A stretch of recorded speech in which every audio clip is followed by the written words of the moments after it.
Maharashtra TV news, आवाज सर्वसामान्यांचा। Breaking news. Maharashtra राज्य शिवपाणंद शेत रस्ता चळवळीचे प्रणेते शरदराव पवळे व चळवळीचे जिल्हा कृती समिती सदस्य तसेच असंख्य रस्ता पीडित शेतकऱ्यांकडून जिल्हाधिकारी कार्यालय नाशिक जिल्हाधिकारी आयुष प्रसाद साहेब यांना निवेदन सादर। मुख्यमंत्री बळीराजा शेत पाणंद शेत रस्ते योजना शासन शुद्धीपत्रक दिनांक 25/3/2026 नुसार तात्काळ कार्यवाही करण्यात यावी अशी मागणी करण्यात आली। तसेच महाराष्ट्र शासन महसूल व वन विभाग यांच्या शासन शुद्धीपत्रक 25 मार्च 2026 अनुषंगाने मुख्यमंत्री बळीराजा शेत पाणंद रस्ता योजना प्रभावीपणे राबविण्याबाबत सूचना देण्यात आल्या आहेत। सदर शासन निर्णयानुसार गाव नकाशावरील शासकीय पाणंद रस्त्यावरील अतिक्रमण 7 दिवसांच्या आत काढणे बंधनकारक करण्यात आलेले आहे, परंतु आमच्या परिसरात अद्यापही अनेक ठिकाणी पाणंद शेत रस्त्यावरील अतिक्रमण कायम असून शेतकऱ्यांना शेती कामासाठी ये जा करण्यास मोठ्या अडचणी निर्माण होत आहेत। पावसाळा जवळ येत असल्यामुळे परिस्थिती अतिशय गंभीर बनत असून शासनाच्या उद्देशाला हरताळ फासला जात आहे। तसेच शेतकऱ्यांचे आर्थिक नुकसान होत आहे, त्यामुळे आपणास विनंती नसून मागण्या करण्यात येत आहेत। यामध्ये गाव नकाशावरील शिवपाणंद शेत रस्त्यावरील सर्व अतिक्रमण धारकांना तात्काळ नोटीस देण्यात यावी। 7 दिवसांच्या आत अतिक्रमण न काढल्यास महसूल यंत्रणेमार्फत सक्तीची अतिक्रमण हटविण्याची कार्यवाही करावी। पावसाळा लक्षात घेता पाणंद रस्त्यांचे तात्काळ मोजणी व सीमांकन करण्यासाठी प्रत्येक तालुक्याला कंत्राटी पद्धतीने अतिरिक्त कर्मचारी उपलब्ध करून द्यावेत।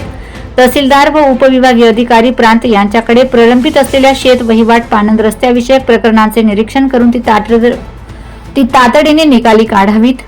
संबंधित अधिकाऱ्यांची जबाबदारी निश्चित करून कामाचे वेळापत्रक जाहीर करावे। शिवपाणंद शेत रस्ते खुले करताना हद्द निश्चितीच्या वेळी ग्रामपंचायत, पंचायत समिती व इतर उपलब्ध निधी प्रदान करण्यात यावा।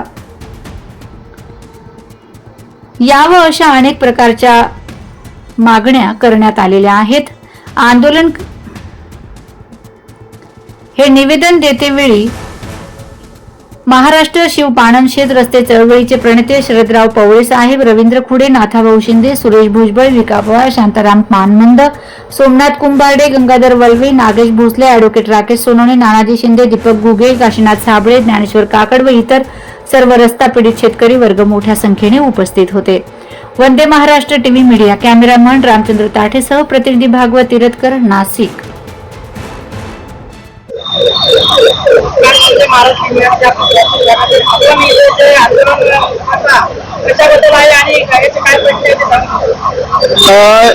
या ठिकाणी आपण आंदोलन करत नाहीये।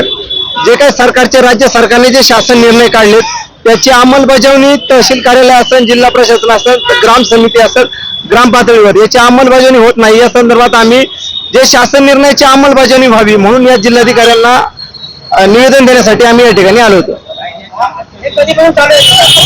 हे 4-5 वर्ष झाले आंदोलन चालू आहे। आताचा नव्याने निघलेला मुख्यमंत्री बळीराजा शेत पाणंद रस्ते योजना याचा जे शासन निर्णय निघलेला आहे त्याच्यामध्ये 90 दिवसाच्या आत शेत रस्ता शेतकऱ्याला अर्ज केल्यानंतर द्यायचा असं शासन निर्णयामध्ये आदेशित असतानाही या ठिकाणी कुठल्या प्रकारची कार्यवाही नाही। पोलीस प्रशासनाकडून मोजणी संरक्षण असेल, मोजणी शुल्क असेल, मोजणी मोफत करण्याचा आदेश असेल किंवा आजूबाजूला सीमांकन करण्याचा। बाबा तुम्ही कुठून आले, कशासाठी आलेला आहे इथे जिल्हाधिकारी? रस्त्यासाठी माझ्या 2 गटाला रस्ता देऊ राहिलेली माझ्यातून जातात। माझ्या 65 गटातून जातात, माझ्या 62 गटाला रस्ता देत नाही। एक माझ्या 75 गटामधून जातात, 69 गटावाल्याला मला म्हणते तुमची मागणी काय? 75 गटामधून जातात, मी रस्ता दिलेला आहे, 70 गटाला रस्ता नाही म्हणतात आणि 75 गटामधून जातात आणि मला 70 गटामध्ये नाही म्हणतात। आणि तुम्ही कुठून आलेला, गाव कोणतं आणि काय मागणी तुमची? सिन्नर तालुका, वरगाव गाव। माझ्या 65 गटातून येऊ राहिलेली माझ्या 65 गटातून जातात, माझ्या 62 गटाला रस्ता देत नाही। एक माझ्या 75 गटामधून जातात, 69 गटावाल्याला मला म्हणतात 75 गटामधून जातात, मी रस्ता 70 गटाला रस्ता नाही म्हणतात आणि 75 गटामधून जातात आणि मला 70 गटामध्ये नाही म्हणतात आणि कुठून आले गाव कोणतं आणि काय मागणी तुमची? सिन्नर तालुका निवडगाव गाव माझ्या 65 गटातून जाते आणि 62 गटाला रस्ता नाही म्हणतात. माझ्या गावचेच लोक माझे 10 गुंठे वावर वंदे महाराष्ट्र टीव्ही न्यूज, आवाज सर्वसामान्यांचा. अशाच नवनवीन बातम्या पाहण्यासाठी आमच्या चॅनलला सबस्क्राईब करा, बेल आयकॉनला क्लिक करा.